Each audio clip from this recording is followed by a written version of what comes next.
भगवती उत्तम श्लोक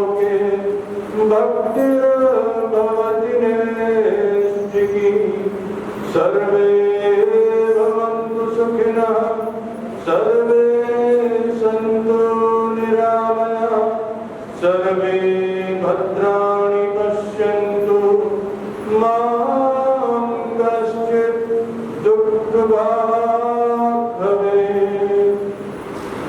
हरि ओम।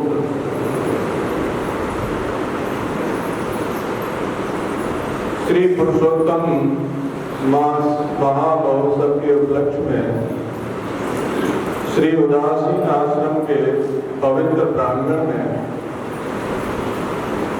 हम आप सभी को भगवान पुरुषोत्तम के दिव्य गुणगणों को कहने और सुनने का सौभाग्य प्राप्त हो रहा है।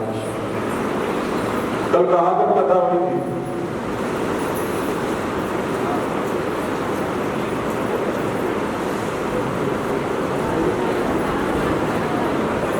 गंगा जी की महिमा चल रही थी।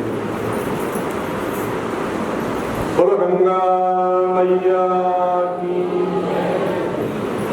एक बार भगवती लक्ष्मी जी ने भगवान नारायण से वैकुंठ में पूछा, उनकी चरण सेवा करते हुए भगवान शेष सैया पे विराजमान है, झांकी का दर्शन करो अपने मन में। और भगवान श्री नारायण के चरण कमलों को भगवती लक्ष्मी जी बहुत, जो उनके चरण कमल से भी कोमल हैं, उन चरण कमलों को अपने कमल से भी कोमल हाथों से उनकी सेवा कर रही हैं। वो चरण कमल कैसे हैं? चरण तल जो है वो ठाकुर जी का ऐसा है जैसे ताजा खिला हुआ लाल कमल। ये आवाज कैसे बैठती है? जैसे कोई लाल कमल अभी अभी खिला हो, उसकी जो कांति होती है, उसकी जो कोमलता होती है और उसके जो पराग होता है, उसका जो सौरभ होता है, वैसी दिव्य शोभा भगवान नारायण के चरण कमलों की हो रही है। और उन चरण कमलों की सेवा कौन कर रही है? भगवती लक्ष्मी जी। तो भगवती लक्ष्मी जी ने भगवान नारायण से पूछा, प्रभु आप तो सर्वज्ञ हैं, सर्वंतर्यामी हैं, आप कृपा करके ये बताइए कि सबसे उत्तम योग कौन सा है? व्यक्ति को अपने कल्याण के लिए अगर कुछ धर्म कर्म करना हो तो कौन सा ऐसा उत्तम योग है जिसमें उस धर्म कर्म करने से उसको परम गति का लाभ होता है? तो भगवान नारायण ने कहा कि देवी, 3 वर्ष में आने वाला मल मास, अधिक मास,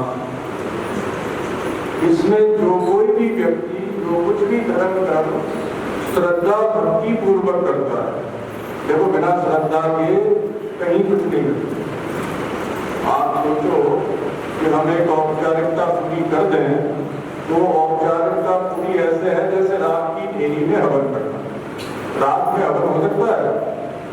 वैसे ही बिना श्रद्धा के कभी भी आपको आपके कर्म का फल उत्तम नहीं हो सकता। तो श्रद्धा भक्ति पूर्वक जो भगवान पुरुषोत्तम के इस मास का पालन करते हैं, उनको परम गति का लाभ होता है। तो भगवान नारायण कहते हैं कि 3 वर्ष में आता है। आपने बहुत बार कथा सुनी है, तो आप सबको ये ज्यादा, तो मैं ज्यादा इसमें विस्तार से बात नहीं करूंगा क्योंकि आप बहुत बार सुन चुके हैं। और एक बार मैं भी सुना दूं तो उससे आपके कोई सीन तो नहीं आएंगे, रहोगे आप वैसे ही जैसे आप हो। तो एक सौर मास होता है और एक चंद्रमास होता है। सौर मास 365 दिन और 1 मुहूर्त का होता है, थोड़ा कुछ ज्यादा।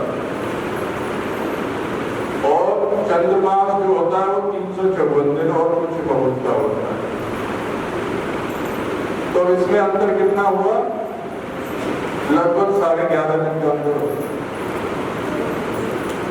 ये जो अंतर है 3 मास में, ये कितना हो जाता है कि एक चंद्रमास का समय एकत्रित हो जाता है। 28 दिन इकट्ठे हो जाते हैं। जब 28 दिन इकट्ठे हो जाते हैं तभी मलमास आता है। 20 साल में 21 साल में 3 बार आना चाहिए, लेकिन नहीं, 19 वर्ष में 3 बार आना, क्योंकि वो दिनों की जो संख्या है वो कुछ बहुत ज्यादा है। उस हिसाब से वो जैसे घटती बढ़ती है वैसे ही अधिक मास आता है।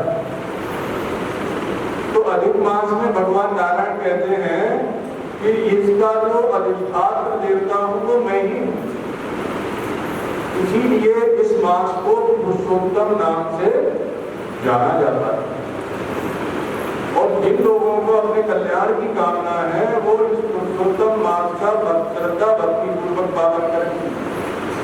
तो अब भगवती लक्ष्मी ने भी पूछा कि क्या विशेष करें?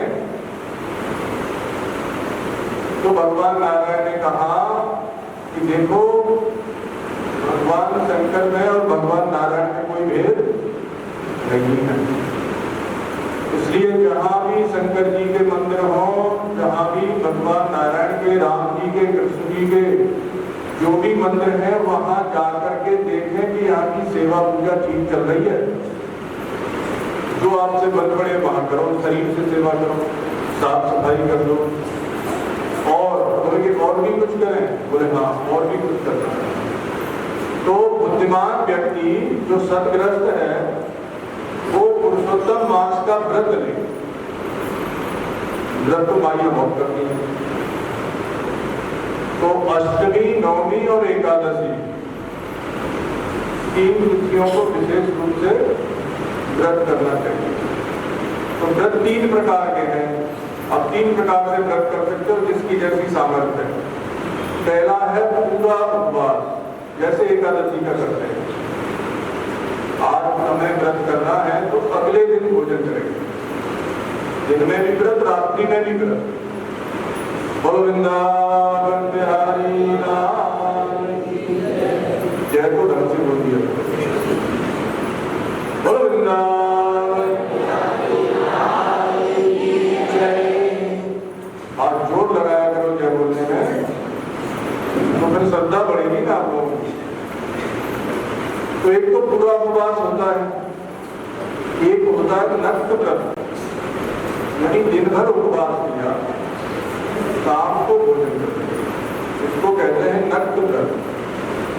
और एक तीसरा होता है एक भुक्त व्रत, अर्थात दिन में एक बार भोजन करें। अब इसे तो सब कर सकते हैं, तो ऐसा भी व्रत कर सकते हैं पुरुषोत्तम मास। तो इस व्रत को करने की विधि क्या है? केवल भोजन छोड़ देने से ही व्रत का पालन हो जाएगा? नहीं, ऐसा नहीं होगा। आपको बुद्धिमान, सदाचारी, वेदज्ञ ब्राह्मणों को अपने घर पे आमंत्रित करें। देखो पहले लक्षण बता दिए, सदाचारी हो, वेदज्ञ हो, पवित्र आचरण वाले हो और बुद्धिमान हो, ऐसे ब्राह्मणों को अपने घर पे निमंत्रित करें। और कैसे करें? सपत्नी, अकेले ब्राह्मणों को न बुलाए, पत्नी सहित उनको आमंत्रित करें। और जब वो ब्राह्मण आ जाए तो उनको अर्घ्य, पार्घ्य और आचमन द्वारा उनका सत्कार करें, उनको बिठाए। इससे पहले जो उसके नित्य कर्म है, जो भगवान की दैनिक पूजा करते हैं, तो पहले उसमें ही प्रातः काल ही ब्रह्म मुहूर्त में उसको संपन्न कर लें। भगवान की जो भी सेवा पूजा करनी है, जो भी आपको गुरु मंत्र की माला पहननी है, जो भी भगवान के नाम की माला पहननी है, जो भी आपका नित्यनेम होता हो, वो सब पहले ही कर लें। और उसको संपन्न करने के बाद मध्याह्न में इस व्रत का पालन करें। कहते हैं जो व्यक्ति मध्याह्न काल में इस व्रत का पालन करते हैं उनको अक्षय फल की प्राप्ति होती है। कौन से फल की प्राप्ति होती है? अक्षय फल की प्राप्ति। तो मध्याह्न काल अर्थात 12 बजे अभिजित मुहूर्त इस व्रत का पालन करना चाहिए। तो कहते हैं कि सबसे पहले तो भगवान की सेवा कैसे करनी है इसका विधान बताया है भगवान नारायण। देखो हम इतने दिन से आपसे कह रहे थे कि भाई ऐसा करो, भगवान की सेवा पे ध्यान दो। तो आप सोच रहे होंगे पता नहीं बाबा जी कहाँ से नई चाल चला रहे हैं, तो हमने तो इतने दिन से कुछ सुना ही नहीं ऐसा। अभी पता नहीं कौन सी संप्रदाय से आए हैं, यहाँ तो पता नहीं कहाँ से आके ज्ञान गद्दी पे बैठ गए और अब नई नई बातें सुना रहे हैं। तो यहाँ भगवान नारायण कहते हैं कि देवी सबसे पहले तो जो मेरा श्री विग्रह है उसका गंगा जल से अभिषेक करें। गंगा जल से ठाकुर जी को स्नान कराने के बाद पंचामृत से अभिषेक करें। अभी शास्त्रों में लिखा हुआ कि आपने मन से नहीं बताना। पंचामृत क्या है? गंगा जल, दूध, दही, घी, शहद, ये सब मिला करके होता है पंचामृत। पंचामृत से ठाकुर जी को स्नान कराने के बाद रेशमी वस्त्र से ठाकुर जी के श्री अंग को पहुंचे। ऐसे कोई वस्त्र नहीं लेना चाहिए। देखो जिनके पास सामर्थ्य नहीं है वो तो मानसी सेवा करते हैं, मन से सेवा करते हैं, लेकिन जिनके पास सामर्थ्य है वो कंजूसी ना करें। भगवान के लिए तो लाएंगे 10 रुपए मीटर का कपड़ा, वो अपने लिए लाएंगे बढ़िया से बढ़िया कपड़ा। तो ये भक्ति नहीं है। कैसा रेशमी वस्त्र रखें। कल हम इनके यहाँ गए थे, मुकेश पाटीदार के यहाँ, तो इनके घर में ठाकुर सेवा देखी, बड़ा मन प्रसन्न हुआ, बहुत अच्छे से, बड़े सुगंध आ रही थी फूलों की ठाकुर जी के भवन से। ठाकुर जी बड़े चमक रहे थे। तो ऐसे दिव्यता से सेवा करनी चाहिए। अरे भाई सब तो उन्हीं का है, किससे कंजूसी करे? वो सब जानते हैं तुम कितने पानी है, किसको दिखावा करो। तो इसलिए भगवान की कहते हैं कि बहुत श्रद्धा भक्ति पूर्वक बढ़िया से सेवा करनी चाहिए। अब जब उनको रेशमी वस्त्र से भगवान के श्री अंग को पहुंचने के बाद भगवान को इत्र लगाना चाहिए। इत्र से उनकी मालिश करो थोड़ी देर पूरे श्री अंग। इत्र से मालिश करने के बाद उनको वस्त्राभूषण धारण कराओ और उसके बाद उन्हें पुष्पों से सजा करके चंदन आदि लगा करके विराजमान करो। अब कह रहे ठाकुर जी का उनको भोग लगाना चाहिए। तो भोग लगाते समय गेहूं के आटे की बनी हुई पूरी, कचौड़ी और घी से बनी हुई, जैसे हमने बताया घी और शहद मिला करके खीर बनानी चाहिए, तो वैसी खीर और जो भी आप शुद्ध सात्विक भोजन बना सकते हो। देखो भगवान ने कहा है कि देवी इस संसार में सात्विक भक्ति दुर्लभ है। प्रसंग बस हम कहते हैं आप करोड़ों जन्मों में इतनी तपस्या नहीं कर सकते, करोड़ों जन्मों में इतना साधन नहीं करते जितना एक असुर एक बार में करते। शुरू का तो आपने सुना ही है कैसी तपस्या की थी महाराज, आप तो सोच भी नहीं सकते वैसी तपस्या। इतनी तपस्या करने के बाद भी रहा वो असुर, देवता तो नहीं बन गया, भगवान का भक्त भी नहीं बना। क्यों? तमोगुणी आचरण के कारण, तमोगुणी स्वभाव के कारण। अब आपसे इतने दिन से कहते हैं कि भाई सात्विक भोजन करो, सात्विक बनो, तो आप समझते हो कि बाबा की अपनी बात हमारे ऊपर थोप रहे। लेकिन आप ये उदाहरण देख लो, जितने असुर थे इन्होंने जितनी तपस्या की है उतनी तो न तो किसी ऋषि ने की और न किसी देवता। देवता तो करते ही नहीं, वो तो भोगी है। किसी भी ऋषि मुनि महात्मा ने इतनी तपस्या नहीं की। ब्रह्मा जी जब वरदान देने आए तो हिरण्यकशिपु से बोले कि बेटा ऐसी तपस्या आज तक न तो पहले किसी ने की और न भविष्य में कोई करेगा। तपस्या करते समय हिरण्यकशिपु के शरीर को दीमक लग गई, उसका शरीर नहीं रहा था। दीमक की जो बांधी होती है मिट्टी का ढेर बन गया। उस मिट्टी के ढेर में ही उसके मेरुदंड की हड्डी थी, उसी में उसके प्राण उठे।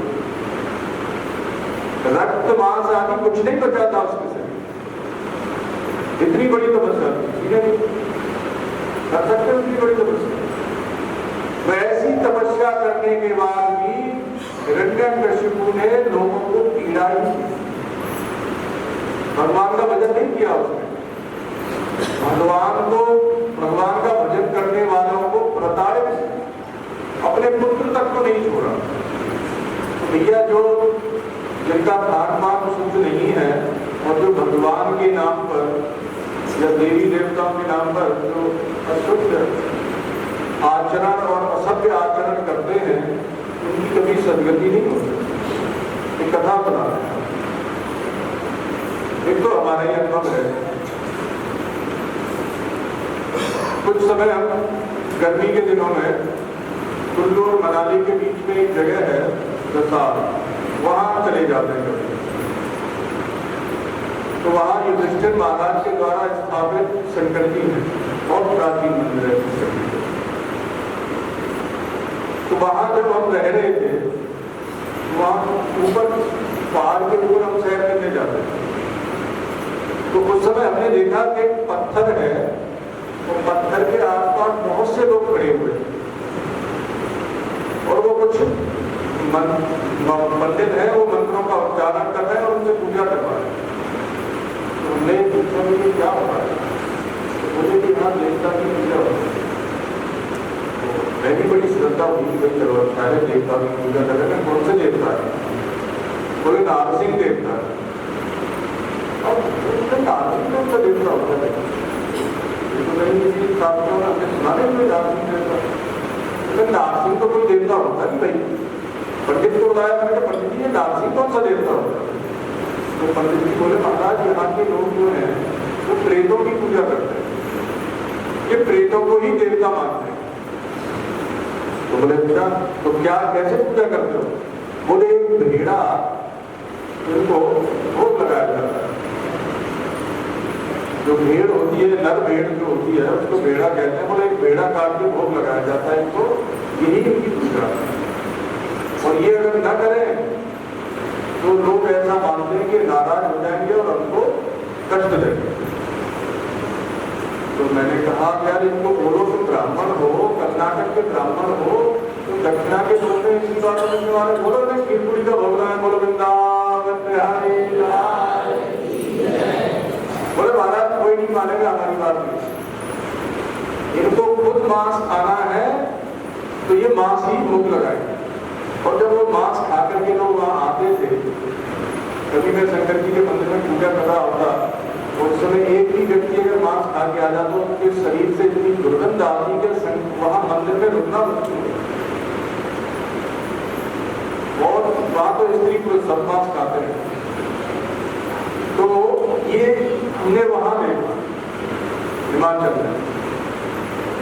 एक बार एक बहुत बड़े आचार्य हुए हैं हरिव्यास देवाचार्य, निम्बार्क संप्रदाय का नाम सुना है आपने? निम्बार्क संप्रदाय एक वैष्णव संप्रदाय है। निम्बार्क आचार्य उसके प्रमुख आचार्य हैं।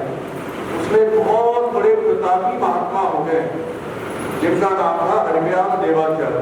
वो भगवान श्री राधा कृष्ण के बड़े अनन्य भक्त थे और उन्होंने एक ग्रंथ की रचना की है महावाणी, श्री महावाणी। उसमें भगवान श्री राधा कृष्ण की दक्षायाम सेवा का जैसा दिव्य वर्णन है वैसा कहीं और देख तो ऐसा रहा नहीं। तो ऐसा माहौल भी नहीं रहा।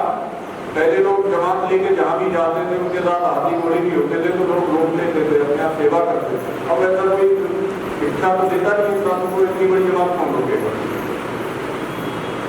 तो अब ऐसा वातावरण नहीं रहा, पहले वैसे ही। तो हरिव्यास देवाचार्य अपनी जमात लेकर के एक गांव में गए, पैदल ही जाते थे सब साधु। पैदल पैदल जब वो एक गांव से गुजरे, दोपहर का समय हो गया, तो उन्होंने विचार किया कि देखो सब चल के थक गए हैं, धूप भी पड़ी है, तो यहाँ बरगद का विशाल वृक्ष है, उसके नीचे कूप था और कूप का उन्होंने देवाचार्य ने शिष्यों से कहा कि तो भाई पानी कैसा है? पानी देखा तो मीठा था। बोले महाराज मीठा पानी। तो बोले भाई ठीक है, दोपहर का समय हो गया, ठाकुर जी को भोग कराना है, तो यही पड़ाव डाल दो और रसोई की तैयारी। अब उन्होंने वही पड़ाव डाला। पहले तो संतों ने थोड़ा बहुत विश्राम किया, पैदल चलते थके हुए थे। विश्राम करने के बाद फिर जिनकी रसोई की सेवा थी उन्होंने रसोई संभाली। अब सब लोग रसोई बनाने लगे। उसी समय उसी गांव के कुछ लोग आए और आकर के वहां एक देवी का मंदिर था, तो देवी के मंदिर पे उन्होंने बकरा काट दिया, बकरे की बलि दे दी। अब जब ये उन संतों ने देखा तो उन्होंने बड़ा उनके मन में पीड़ा हुई। उन्होंने कहा अरे रामा, ऐसी जगह पे कैसे भगवान को भोग लगाए, यहाँ तो भगवान को भोग नहीं लगा सकते। तो संतों ने कहा कि भाई ठीक है, इस जगह पे भगवान को भोग नहीं लगाएंगे, चलो सामान समेटो सब। और जब वो सामान समेटने लगे तो उसी समय देवी जो है वो एक बालिका का रूप धर गया। बोले बाबा जी आप कहाँ जा रहे हो? बोले कि यहाँ बेटा बहुत अशुद्धि है, बहुत अपवित्रता है, यहाँ बड़ी हिंसा होती है, ऐसी जगह पे हम नहीं रहते, इसलिए किसी दूसरे गांव में जा रहे हैं। देवी ने कहा बाबा आप यहीं रुकिए। तो बेटे तुम कौन हो? देवी ने कहा कि मैं देवी हूँ। तो अच्छा तुम देवी हो तो तुम्हारे लिए ये लोग हिंसा करते हैं? अरे तुम मांस खाती हो, तुम्हारे पास थोड़ी रुक सकती। देवी ने कहा बाबा मैं मांस नहीं खाती, ये लोग अपने खाने के लिए मेरा तो बहाना बनाते खाना इनको होता है, मैंने आज तक मांस नहीं खाया। तो बोले तुम रोकती क्यों नहीं इनको, ये तो तुम्हारे नाम पे हिंसा करते हैं। बोले आज आप आ गए हो, कहते हैं कि जब तक गुरुजी आज्ञा न दें तब तक शिष्य को कोई काम नहीं करना चाहिए। तो छोटी बालिका बोली कि आप मुझे पहले अपनी चेली बना दो, अगर आप मुझे चेली बना करके आज्ञा दोगे तो मैं भी वैष्णव बन जाऊंगी और फिर मैं इनको ठिकाने लगा दूंगी। आप यहीं रह के भगवान का भोग कराओ। बोले ठीक है। हरव्यास देवाचार्य जी ने उनको दीक्षा दे दी। तो कहा गया है उनके चरित्र में कि एक मनुष्य की शिष्य हो गई कौन? देवी। ऐसा पहली बार सुनने में आया है कि देवी देवताओं की मनुष्य लोग पूजा करते हैं, लेकिन एक देवी और एक मनुष्य की शिष्य होगी, ये तो बड़े अचरज की बात है, बड़े आश्चर्य की बात है। तो देवी ने कहा कि आप मुझे दीक्षा देकर के कृतार्थ करो तो फिर मैं इनको ठिकाने लगा दूं। तो उन्होंने दीक्षा दे दी। दीक्षा देकर के देवी ने दीक्षा ली और ली करके उसी समय शाम का समय हो गया। तो धीरे धीरे उस गांव का जो पंच था, मुखिया जो था, सरदार, उसके पास देवी गई और रात को उसके छाती में एक लात मार करके उसे पलंग से नीचे पलट दिया। बोल तू यहाँ मेरे नाम से हिंसा करवाता है और मेरे मंदिर में आकर के संत लोग भूखे हैं और तू यहाँ आराम से खा पी करके रागे ले रहा है। उसी समय देवी पूरी उसकी जीभ निकली हुई, बड़ा विकराल काली का रूप धारण करके प्रकट हुई और तलवार हाथ में लेकर के ऐसे लगा जैसे जो सरदार को जब ये मेरा गर्दन ही काटेगी। तो उसी समय उसने हाथ जोड़ करके कहा भगवती आप मुझे क्षमा करो, मैं जाऊंगा, जाकर के उनकी सेवा करूंगा। तो देवी मैया ने कहा कि जाकर के सेवा नहीं करनी है, पूरे गांव को संतों का शिष्य बनना, जाओ जाकर के मंत्र ले लो, सब वैष्णव हो जाओ। आज के अलावा क्या करोगे? तुम कोई हिंसा नहीं करोगे, कोई तमोगुणी चीज नहीं खाओगे, कोई तमोगुणी आचरण नहीं करोगे, पूरी तरह से सात्विक हो जाओ। क्यों? क्योंकि मैं भी उनकी शिष्य बन चुकी हूँ।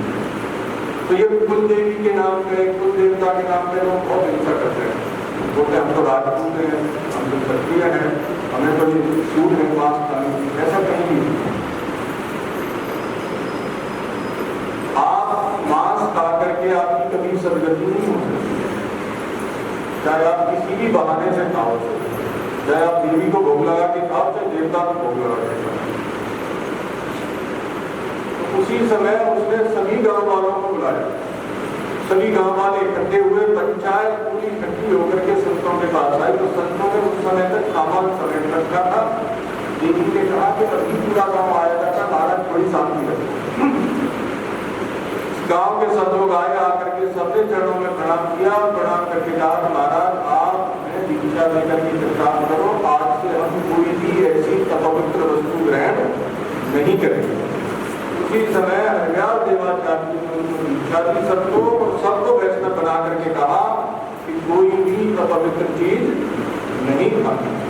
तो कहते हैं कि सात्विक भक्ति जो है वो बड़ी दुर्लभ है। तो देवी प्रसन्न हो गई, वहां भगवान को भोग कराया गया। भोग कराने के बाद वहां भगवान के नाम का पवित्र नाम का कीर्तन हुआ। श्री कृष्ण गोविंद हरे मुरारी, हे नाथ नारायण वासुदेवा। श्री कृष्ण गोविंद हरे मुरारी, हे नाथ नारायण वासुदेवा। श्री कृष्ण गोविंद हरे मुरारी, हे नाथ नारायण वासुदेवा। श्री कृष्ण गोविंद हरे मुरारी, हे नाथ नारायण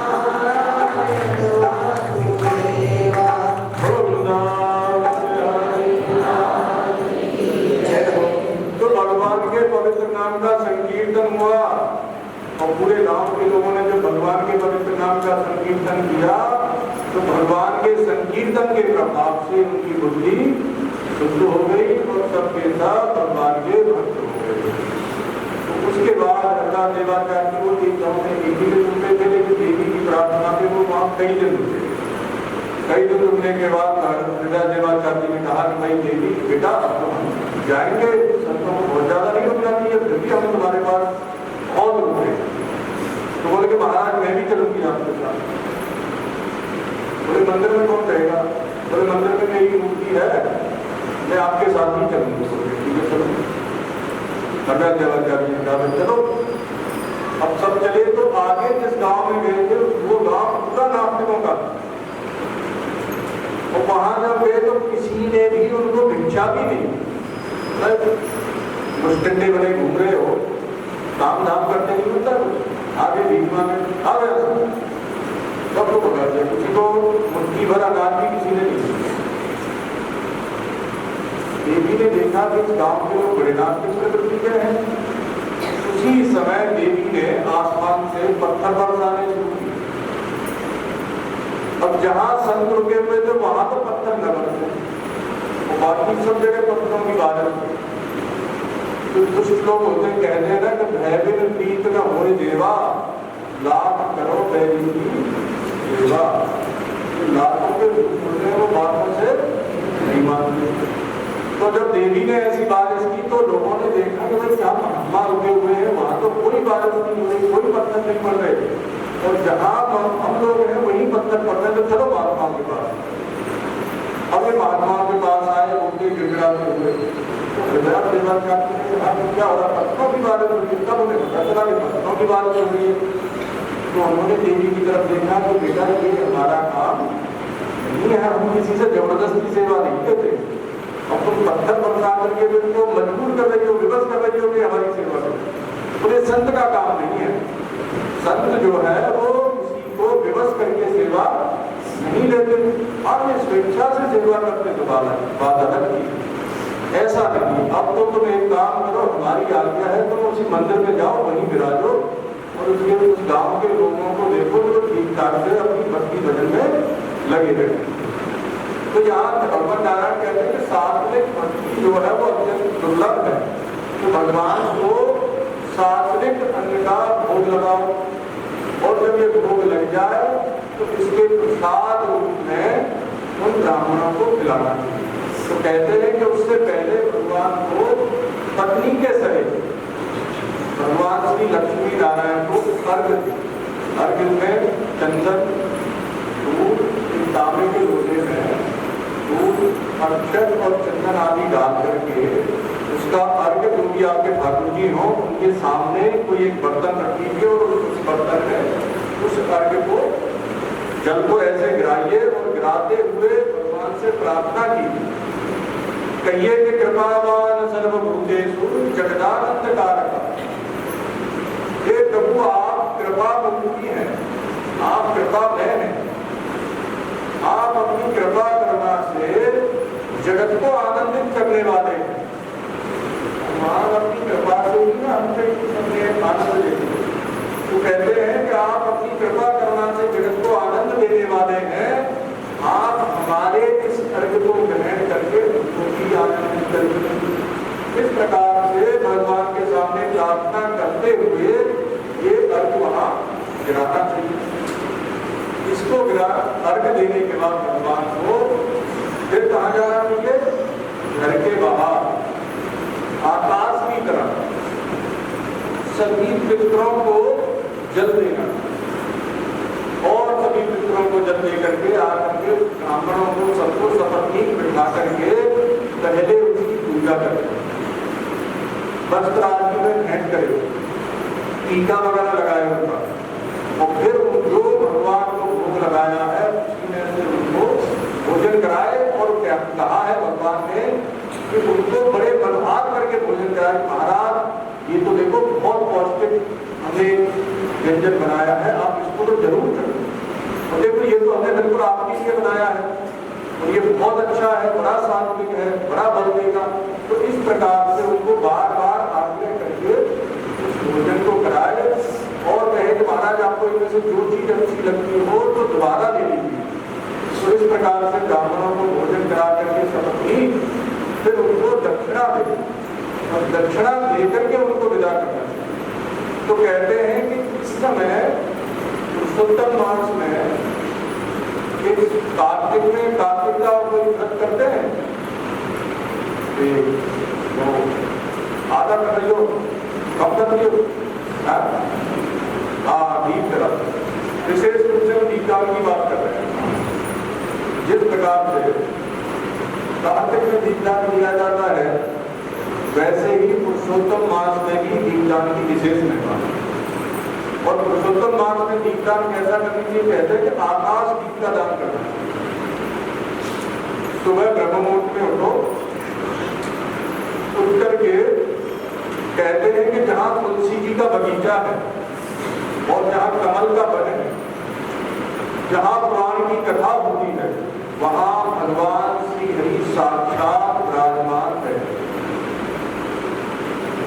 यहाँ कथा हो रही है तो यहाँ ठाकुर जी साक्षात विराजमान, इसका विश्वास होना चाहिए। जहाँ तुलसी जी का बगीचा हो, एक दो तुलसी नहीं पूरा बगीचा लगाओ, जहाँ तुलसी जी का बगीचा होता है वहाँ साक्षात भगवान विष्णु विद्यमान रहते हैं।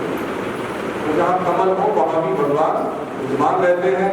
तो कहते हैं कि ब्रह्म मुहूर्त में उठ करके तुलसी के बगीचे में दीपदान, और जहाँ आपके ठाकुर जी है ना वहाँ एक बहुत ही सुंदर गमले में, साफ सुथरे गमले में एक बहुत सुंदर सा ठाकुर जी के भवन में रखना चाहिए, बिल्कुल भगवान के निकट। जैसे तुलसी जी जो है वो भगवान की प्रिया है, तो प्रिया को ये सबसे दूर नहीं रखना चाहिए। तो तुलसी जी को भगवान के निकट ही विराजमान करके उनकी सेवा पूजा करें और वहां वहीं रहने दें तुलसी जी।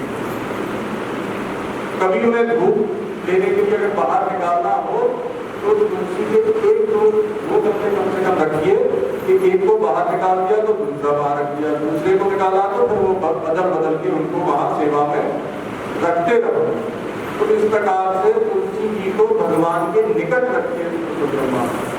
पुरुषोत्तम मास में नहीं हमेशा रखना चाहिए, लेकिन विशेष रूप से पुरुषोत्तम मास में रखना। वो कहते हैं कि कहीं आसमान की ओर दीप दान करना चाहिए, प्रातः काल और संध्या काल। विशेष रूप से भगवान नारायण ने कहा है कि जहाँ कहीं ऊबड़ खाबड़ रास्ता हो वहां अंधेरे में जो व्यक्ति दीपदान करता है उसे नरक की यातना नहीं होगी। आप वहां दीपक जला दोगे तो दीपक के प्रकाश में लोग रास्ते को देख करके सुरक्षा पूर्वक चल पाए। तो दीपदान ऐसा न करे कि वो केवल फॉर्मेलिटी हो, दीपदान ऐसा करो जिससे दूसरों को लाभ भी हो।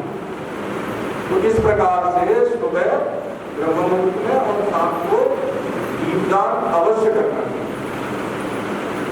अब कहते हैं कि भगवान का प्रसाद खुद खाना चाहिए और दूसरों को खिलाना चाहिए। जितनी आपकी सामर्थ्य है उतना दूसरों को भगवान का प्रसाद बांटना चाहिए। एक बार एक राजा होते हैं, श्वेत नाम के राजा होते हैं। भक्त थे भगवान के, तो वो भगवान को बड़े बहुत अच्छे अच्छे व्यंजन बना करके भोग लगा। एक बार उनके मन में आया भाई भगवान तो सच्चिदानंद है, चिन्मय है, और मैं जिन चीजों का भोग लगाता हूँ ये तो पार्थिव है। देखो ये पृथ्वी लोक है, इस पृथ्वी लोक में जो कुछ भी हम देखते हैं वो सब पार्थिव। ये शरीर भी हमारा कैसा है? पार्थिव, मतलब पृथ्वी तत्व प्रधान। तो इस शरीर के जो भोग हैं वो भी कैसे हैं? पार्थिव, स्थूल भोग है। तो हमारा जो अन्न है उसमें भी पृथ्वी तत्व प्रधान है। तो राजा ने विचार, और जो देवता है वो कैसे हैं? तेज प्रधान है। उनका शरीर कैसा है? तेजों में, उसमें ये पृथ्वी आदि तत्व नहीं होता, तो इसलिए देवताओं के शरीर से न तो पसीना निकलता है, ना ऊक आदि, फेन आदि, मज्जा, मल, मूत्र ये सब नहीं होता हमें, दिव्य शरीर होता। तो तेजों में शरीर है, इसलिए उनके भोग भी तेजों में है। अब तो बोलते महाराज देवताओं के दर्शन तो होते हैं। अरे भाई ये पार्थिव शरीर से तुम्हें देव दर्शन कैसे होगा? आपका शरीर भिन्न प्रकार का है और उनका शरीर भिन्न प्रकार का है। जैसे आपका लोक भिन्न प्रकार का है, आपका पृथ्वी लोक है और उनका स्वर्ग लोक है। स्वर्ग लोक कैसा है? तेजों में। तो वो तेजों में जब तुम्हें इन पार्थिव नेत्रों में थोड़ी दिखेगी। तो यहाँ कह रहे हैं कि ये पार्थिव भोग हैं जिनको मैंने भोग लगाया है, इसको भगवान कहाँ ग्रहण करते हो? ऐसा उनके मन में विचार आया। भोग भगवान के सामने भोग धरा रखा था, वो भोग धरा करके कहते हैं कि भाई जब तक भगवान को भोग लगे उतने समय भगवान नाम का कीर्तन या भगवान नाम की माला जपनी चाहिए। ऐसा नहीं कि भोग लगा के छोड़ दिया भगवान को, खाते रहना तुम्हारी मर्जी है। अरे भाई तुम्हारे घर में कोई अतिथि आता है तो उसके थाली रख के उसके सामने से चले जाते हो क्या? उनसे कोई चीज मांगनी होगी, पूछते हो महाराज कौन क्या लाए, रोटी ले लो या सब्जी कमाए को ये लाए, जल ले लो, मीठा ले लो, पूछते हो कि नहीं? तो भगवान को भोग कराने के बाद ऐसा नहीं है कि वहां से गायब हो जाओ। भगवान को भोग कराने के बाद वहीं बैठ करके कीर्तन करो, भगवान के नाम का जप करो, या कोई स्तोत्र का पाठ कर सकते हो। तो कम से कम 10-15 मिनट भगवान को भोग लगाना चाहिए, जितनी देर में एक व्यक्ति खा ले। ऐसा नहीं कि थाली लेके गए ऐसे हाँ देखो भगवान के लिए वृंदावन बिहारी लाल जय हो। तो ये ऐसे नाटक नहीं करना है, ऐसा मानना है, अपने मन में ये विश्वास करना है कि भगवान आते हैं, मैंने जो भगवान को निवेदित किया है उसे भगवान अवश्य खाएंगे, क्योंकि गीता में भगवान ने वचन दिया है। तो ये राजा श्वेत सोच रहे थे कि मेरे जो पार्थिव भोग है इसको भगवान कैसे ग्रहण करेंगे? बता, इसको भगवान ग्रहण नहीं करेंगे। ये तो मैंने ऐसा मान रखा है कि भगवान भोग लगाते हैं, उसी समय जब करते करते उनके नेत्र बंद हो गए। नेत्र बंद होने के बाद उन्होंने देखा कि जो उन्होंने भोग लगाया उसी में से लक्ष्मी जी ठाकुर जी को परोस के खिला। बोलो लक्ष्मी नारायण भगवान की जय हो। आंख बंद करने के बाद उनको अपने हृदय देश में ऐसा दर्शन हुआ कि लक्ष्मी जी ठाकुर जी को, भगवान नारायण को भोग जो उन्होंने भोग कराया उसी में से उन्हीं व्यंजनों को परोस रही है और ठाकुर जी खा रहे हैं।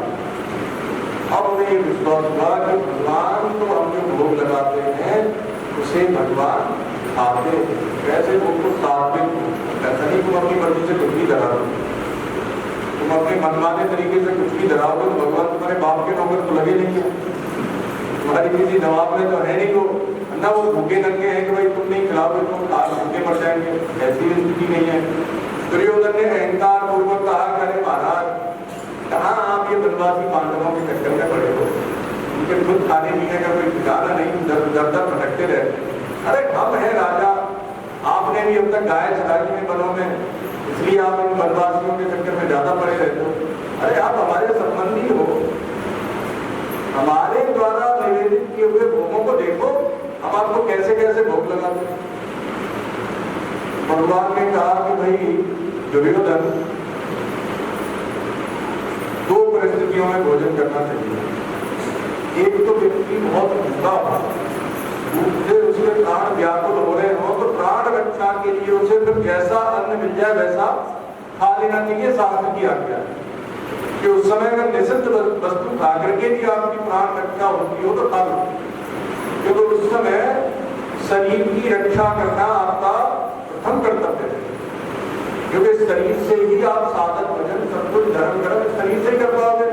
तो इसलिए शरीर की रक्षा के लिए भोजन जरूरी है। तो अगर आपको कोई आपत्ति काल आ गया है तो आपत्ति काल में आप निषिद्ध वस्तु खा करके भी अपने जीवन की रक्षा कर सकते हैं।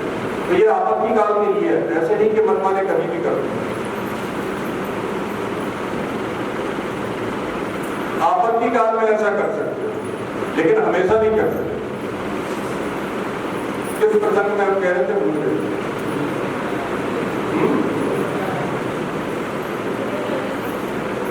हाँ, दुर्योधन, देखो इन्होंने याद नहीं रखते आप लोग। तो दुर्योधन ने कहा कि महाराज आप हमारे द्वारा निवेदित भोग को देखो कैसा भोजन लगाते हैं, हम राजा लोग हैं, कैसा खाते हैं, वो तो आपने कभी सपने में भी नहीं सोचा। तो भगवान ने कहा कि दुर्योधन दो प्रकार से जो व्यक्ति को भोजन ग्रहण करना चाहिए, या तो आपके प्राण व्याकुल हो रहे हो तो जीवन रक्षा के लिए भोजन करना चाहिए, अन्यथा कोई भाव से जो भी कुछ खिला दे वो खा लेना। भाव की वही महिमा है, भावग्राही जनार्दन। भगवान कैसे हैं, भाव को ग्रहण करने वाले। तो भगवान ने कहा कि दुर्योधन तुम्हारे अंदर तो भाव नहीं है और मुझे भूख नहीं है, इसलिए मैं तुम्हारा निमंत्रण स्वीकार। तो भगवान ने दुर्योधन के मेवा त्यागे सात विदुरघर खाई, सबसे ऊंची प्रेम जगाई।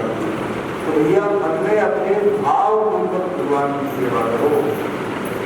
भाव पूर्वक सेवा करोगे, भाव पूर्वक भगवान को भोग लगाओगे तो सदगति होगी। एक वर्षा टाइम तो हो गया, एक कथा और सुना दें, जल्दी तो नहीं है। बरसाने में एक सन आज से लगभग 300 साल पहले की घटना है। गोवर्धन दास जी और प्रिया दास जी जो महात्मा थे, वो बरसाने में गए। तो बरसाने में वो कथा कह रहे थे, और लोग कथा में आते थे। तो जो लोग कथाकार होते हैं उनके प्रति लोगों की श्रद्धा होती है। ये शास्त्र में भी कहा गया है, इस पुरुषोत्तम मास के महात्म्य में, कि भगवान की कथा जो प्रेम पूर्वक सुनता है उसे गंगा स्नान का फल मिलता है, और जो कथा व्यास के प्रति श्रद्धा भक्ति रखता है उसे प्रयाग संगम में स्नान करने का फल मिलता है। तो संगम में तो तीनों है, गंगा जी भी है, यमुना जी भी है, सरस्वती है, संगम की महिमा ज्यादा है। और कहते हैं कि जो धर्मोपदेशक है, जो कथा करके लोगों को भगवान के सन्निकट लाता है, ऐसा जो व्यास है वो भगवान साक्षात भगवान का ही स्वरूप है, वो हरि स्वरूप है, ऐसा शास्त्र में कहा गया है, नारद पुराण। तो यहाँ ये दोनों कथा कर रहे थे, तो इनके तो बरसाने के लोगों की बड़ी श्रद्धा थी। तब कभी कोई मैं अपने घर भोजन पे बुलाता, कभी कोई बुलाता। एक बेचारी माई थी, वो बहुत व्यस्त रहती, अकेली थी, घर में काम करने वाली, खेती का भी काम था, घर का भी काम था, लोगों का भी काम था, तो उसे तो बेचारी को फुर्सत मिलती नहीं। लेकिन उनकी श्रद्धा बहुत थी कि मैं इन संतों को भोजन कराऊं। अब उन्होंने सत्संग में कहा कि भाई अब जो है कल हम यहाँ से प्रस्थान करेंगे, अन्यत्र जाएंगे, वृंदावन जाएंगे, और इतने 1 महीने हमने आपकी सेवा कर दी, और 1 महीने आप लोगों ने हमें बहुत बढ़िया भोजन आदि कराया, बहुत श्रद्धा से आपने कथा सुनी है। अब जब माई को ये पता चला कि वो कल चले जाएंगे, तो हमारा तो नंबर ही नहीं आया था भोजन कराने का। अब तो माई बड़ी व्याकुल हुई, बेचारी ने रात में जग करके रसोई बनाई। अब आप लोगों के पास तो बड़े इंडक्शन है, गैस है, बहुत सारी सुविधाएं हैं, लेकिन उस जमाने में बेचारी के पास लकड़ी और गोबर के कंडों से उसने चूल्हा जलाया, और चूल्हा जला करके पूरी रात रसोई बनाई। जो भी बेचारी बना सकती थी, हलवा, पूरी, सब्जी, खीर सब बनाया। और बना करके सुबह सुबह वो खेत पे जाती। तो उसने सोचा कि पता नहीं तब निकल जाए, महात्मा को क्या भरोसा, यानी जब झोला झंडा उठाए और चलती है। तो सुबह सुबह ही जाकर के उनको पहले भोजन करा, मैं खेत में निकल जाऊंगी। और उसी समय वो बनाया हुआ सब अन्न लेकर के महात्माओं के निकट आई और महात्मा बेचारे उस समय जगी नहीं थी। आकर के बोला, अरे बाबा बाबा, प्रकाश ऐसे बोलते हैं। और महात्मा ने देखा कि भाई क्या है, वो प्रभाती वगैरह कहीं नहीं है। बोले, अरे भाई क्या बात है? अरे बाबा तू सो रहा है, ले भोजन कर ले। तो प्रकाश की बात है ऐसी है, वो प्रेम से बोलते हैं लेकिन ऐसे बोलते हैं, ऐसा जैसा लगता है लेकिन वो बोलते प्रेम से। अरे भोजन करते हैं, देख ब्रह्म मुहूर्त है वो है। और महात्मा ने एक दूसरे की शक्ल देखी, तो ये क्या विचित्र बात है भाई, ये सुबह सुबह कहाँ से भोजन लेके आ गई? अभी तो हम जगह भी नहीं है ठीक से, न मुंह धोया है, न दांत साफ किए हैं, न प्रभाती की है, कहाँ से इसका भोजन कराएंगे? वो बोली बाबा देर रह रही है, वो खेत पे जाना, जल्दी भोजन करना है। अब प्रियादास ने विचार किया, तो बोले माई क्या लाई हो? तो बोले खीर है, हलवा है, पूरी है, सब है, गरम गरम है, जल्दी भोजन। अब प्रियादास ने विचार किया, तो ये इतने व्यंजन बना के लाई है, तो ये 2-4 मिनट में या घंटे 2 घंटे में भी नहीं बने होंगे। इसलिए बहुत समय पहले से ये इतनी रसोई बनाई होगी, तब बेचारी बना करके ला पाई है। तो इतनी मेहनत जिसने की है, इतना श्रम जिसने किया है, वो बिना भाव के किया नहीं। लोग बोलते हैं हमारा तुम्हारा भाव है। अरे भाव तुम्हारा तब पता चले जब तुम कुछ भाव के अनुसार क्रिया करो। भाव जो है वो क्रिया से ही प्रकट होता है। और हम कहें आपसे कि भाई हम तो बहुत आपसे प्रेम करते हैं, लेकिन आपके लिए कुछ भी न करें, तो आप कहोगे महाराज अपने प्रेम को रखो अपनी जेब में, हमें अपने प्रेम की जरूरत नहीं है। तो कहने का तात्पर्य है कि भाव और प्रेम को क्रिया से ही सार्थक होता है, क्रिया से ही प्रकट होता कि नहीं होता? घर में बच्चों के साथ भी आप प्रेम करते हो, तो प्रेम कोई ऐसे ही है कि उनके ऊपर से उनके तुम लोगों से इतने से प्रेम हो जाए? अरे भाई उनकी अनुकूलता प्रतिकूलता देखो, देखो ने क्या चाहिए, वैसा अनुकूल प्रतिकूलता देखोगे, उनकी आवश्यकताओं की पूर्ति करोगे, तभी ना वो मानेंगे कि हमसे प्रेम करते हैं। तो इन्होंने विचार किया कि भाई इसका भाव है जो इतना श्रम करके भोजन बना करके हमारे लिए लाई है। तो बस उसी समय प्रियादास जी और गोवर्धन दास जी ने निश्चय किया कि ज्यादा विचार मत करो, जो भी हमारे नित्यनयन है वो बाद में कर लेंगे, अभी तो इसके भाव को सफल करो। बस दोनों उसी समय बिस्तर से उठ करके भोजन करने लगे। बोलो वृंदावन बिहारी लाल की जय। तो ये भाव की बात है। भाव जिनका होता है उसको भगवान स्वीकार करते हैं, इसलिए कहा गया कि भाव विरागी जनार्दन। तो भगवान ने कहा कि उसको सबको ब्राह्मणों को भोजन कराओ, भोजन कराने के बाद उन्हें दक्षिणा देकर के विदा करो। उसके बाद जहाँ आस पड़ोस में आप जिनको भोजन की आवश्यकता है तो भगवान का प्रसाद बांटो। तो इस शुद्ध मास में भगवान का प्रसाद बांटने की, भगवान के मंदिर में सेवा पूजा में अक्षय फल की प्राप्ति होती है। तो ये अक्षय फल की प्राप्ति आपको आपकी श्रद्धा और भाव से ही होगी। बिना श्रद्धा भाव के दुर्योधन का निमंत्रण भगवान ने स्वीकार नहीं किया था। और तुम सोचो कि हमको अपने हिसाब से सेवा करेंगे तो करते रहो दुर्योधन की तरह, भगवान उसको ग्रहण नहीं करेंगे। गोविंदावन बिहारी लाल की जय। सभी हाथ जोड़ लीजिए, प्रार्थना करें।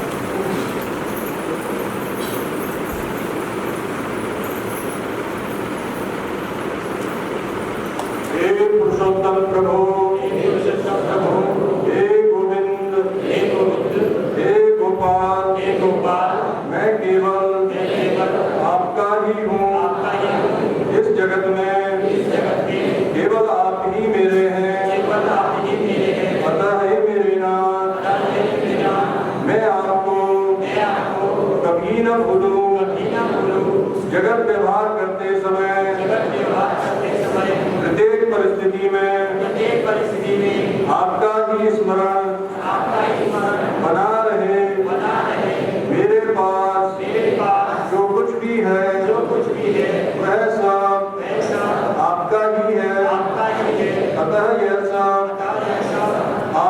समर्पित है।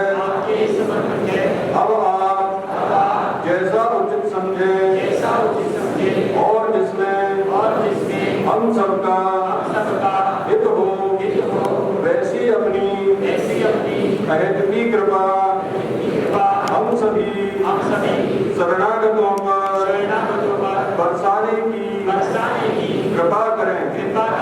हम नहीं जानते कि हमारे लिए क्या उचित है और क्या अनुचित है, परंतु आप एकमात्र सर्वज्ञ हैं, आप ही सर्वसमर्थ हैं, आप ही सर्वशक्तिमान हैं।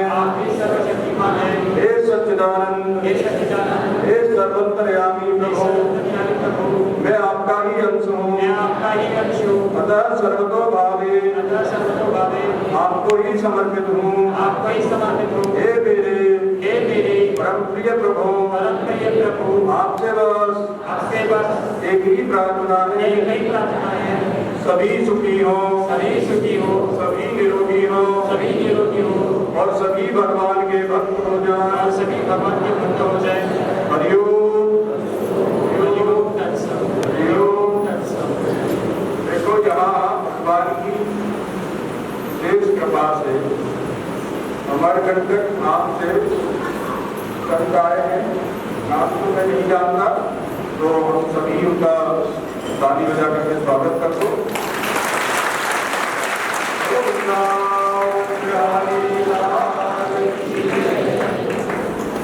स्वामी महेशानंद जी पधारे हैं और उनका हार्दिक अभिनंदन हम करते हैं।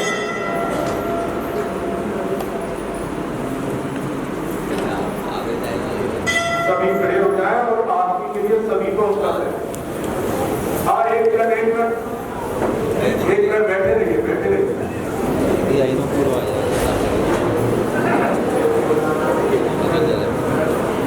कोई नहीं, ज्यादा समय नहीं लग जाता, बैठ जाओ। हमने एक दिन आपको बताया था कि किसी भक्त ने यहाँ शंकर जी की जलहरी के लिए 15,000 रुपये उपदान दिया था। उसी क्रम में 2 लोगों ने और शंकर जी की सेवा के लिए दान दिया है। गिरीश पाटीदार इन्होंने 2500 रुपये दान दिए हैं और दलित पाटीदार इन्होंने भी 2500 रुपये जलहरी के लिए दान दिए हैं। तो सबका धन्यवाद कर दीजिएगा।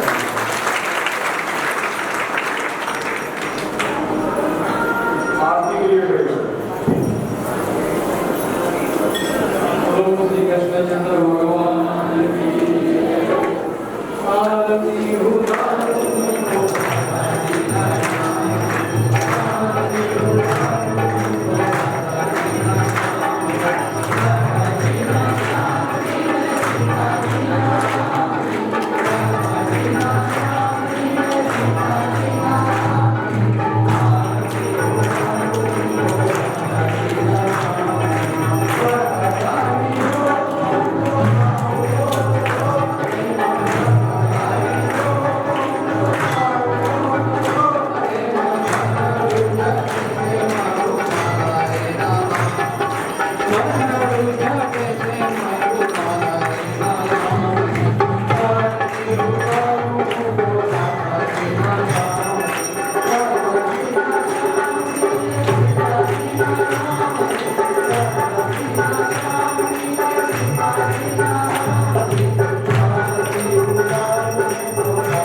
गुरुदेव भगवान की जय। सभी भजन करते जाएंगे। जीवन नारायण नारायण हरि हरि, जय जय नारायण नारायण हरि हरि, लक्ष्मी नारायण